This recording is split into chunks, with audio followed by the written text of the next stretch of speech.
നമസ്കാരം. മീഡിയ കമ്പാനിയുടെ വളരെ പ്രധാനപ്പെട്ട ഒരു ഇൻഫർമേഷൻ ഷെയർ ചെയ്യുകയാണ്. നമ്മളുടെ സംസ്ഥാനത്തെ തൊഴിൽ നൈപുണ്യ വകുപ്പ് മുൻപ് ഏർപ്പെടുത്തിയിരുന്ന ഒരു പദ്ധതിയുണ്ട്, കണക്ട് ടു വർക്ക് എന്ന് പറയുന്ന ഒരു സ്കോളർഷിപ്പ്.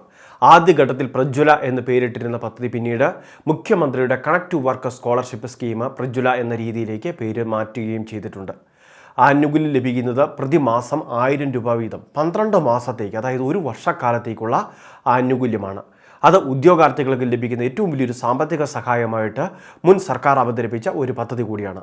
5 ലക്ഷത്തോളം പേരെ ചേർക്കുന്നതിന് വേണ്ടിയാണ് പദ്ധതിയിൽ അതിൻ്റെ പ്ലാൻ ഉണ്ടായിരുന്നത്. പക്ഷേ അതിനു മാത്രം അപേക്ഷകൾ നമ്മളുടെ സംസ്ഥാനത്ത് വരികയും ചെയ്തിട്ടില്ല. ഏകദേശം 1 ലക്ഷത്തിനടുത്ത് അപേക്ഷകളാണ് നിലവിലാകുന്നത് തന്നെ. നിലവിൽ അപ്രൂവൽ ലഭിച്ചിട്ടുള്ളത് 1/2 ലക്ഷത്തിനടുത്ത് ഗുണഭോക്താക്കളും. ഇനി ഈ പദ്ധതിയുടെ ധനസഹായം തുടരുമോ ഇല്ലയോ എന്ന് ഒരുപാട് ആളുകൾ സംശയം പ്രകടിപ്പിച്ചിരുന്നു. എന്നാൽ ഈ പദ്ധതി തുടരുകയാണ് എന്ന് പുതിയ സർക്കാരും വ്യക്തമാക്കിയിട്ടുണ്ട്. ആനുകൂല്യം നിലയ്ക്കുന്നില്ല.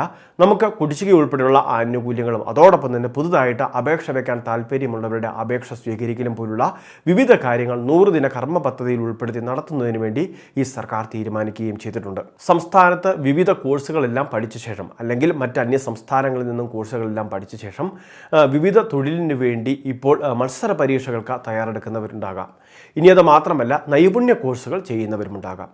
അപ്പോൾ അങ്ങനെയുള്ള APL BPL റേഷൻ കാർഡ് വ്യത്യാസമില്ലാതെ തന്നെ കുടുംബ വാർഷിക വരുമാനം 5 ലക്ഷം രൂപയിൽ താഴെയായിരുന്നാൽ മതി ഈ ഒരു സ്കീമിലേക്ക് രജിസ്റ്റർ ചെയ്യുന്നതിന് വേണ്ടി സാധിക്കും. എംപ്ലോയ്മെൻറ്റ് എക്സ്ചേഞ്ച് മുഖാന്തരമാണ് നമ്മൾ രജിസ്ട്രേഷൻ നിർവഹിക്കേണ്ടത്. നമ്മളുടെ പരിധിയിലുള്ള എംപ്ലോയ്മെൻറ്റ് എക്സ്ചേഞ്ചിലേക്ക് ആപ്ലിക്കേഷൻ ഫോർവേഡ് ചെയ്യുകയാണ് ചെയ്യുന്നത്. അവിടുന്ന് വെരിഫിക്കേഷൻ ഉൾപ്പെടെയുള്ള കാര്യങ്ങൾ പൂർത്തിയായി അപ്രൂവൽ ലഭിക്കും. അപ്രൂവൽ ലഭിക്കുന്ന മുറയ്ക്ക് ബാങ്ക് അക്കൗണ്ടിലേക്ക് ധനസഹായം ക്രെഡിറ്റ് ആവുകയും ചെയ്യും. 3 ഗഡുക്കളൊക്കെയാണ് പരമാവധി നമുക്ക് കഴിഞ്ഞ പ്രാവശ്യങ്ങളിൽ വിതരണം നടത്തിയിട്ടുള്ളത്. അതിനുശേഷം തുക വിതരണം നടത്തിയിട്ടുമില്ല.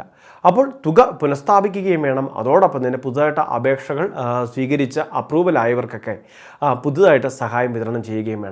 1 വർഷക്കാലത്തേക്ക് പദ്ധതി നടത്തുന്നതിന് വേണ്ടിയിട്ടുള്ള ധനസഹായം ബഡ്ജറ്റിൽ നീക്കിവെച്ചിട്ടുണ്ട്. ഈ തുക വിനിയോഗിച്ചായിരിക്കും നമുക്ക് ഈ സംസ്ഥാന സർക്കാർ ഈ തുക വിതരണം നടത്തുന്നത്. ഉദ്യോഗാർത്ഥികളെ ചേർത്ത് പിടിക്കുന്ന നടപടി തന്നെയാണിത്. കാരണം വിവിധ ജോലികൾക്ക് വേണ്ടി തയ്യാറെടുക്കുകയാണവർ. അതുമാത്രമല്ല, മത്സര പരീക്ഷകൾക്ക് തയ്യാറെടുക്കുമ്പോൾ അവരുടെ വണ്ടിക്കൂലി ഉൾപ്പെടെയുള്ള കാര്യങ്ങൾ, അവരുടെ പഠന ചെലവുകൾ, അങ്ങനെയുള്ള പല കാര്യങ്ങൾക്ക് പ്രതിമാസം 1000 രൂപ വീതം, അതായത് 1 വർഷക്കാലത്തേക്ക് 12,000 രൂപ ഒരു ചെറിയ സഹായമായിട്ട് മാറുകയും ചെയ്യുന്നുണ്ട്.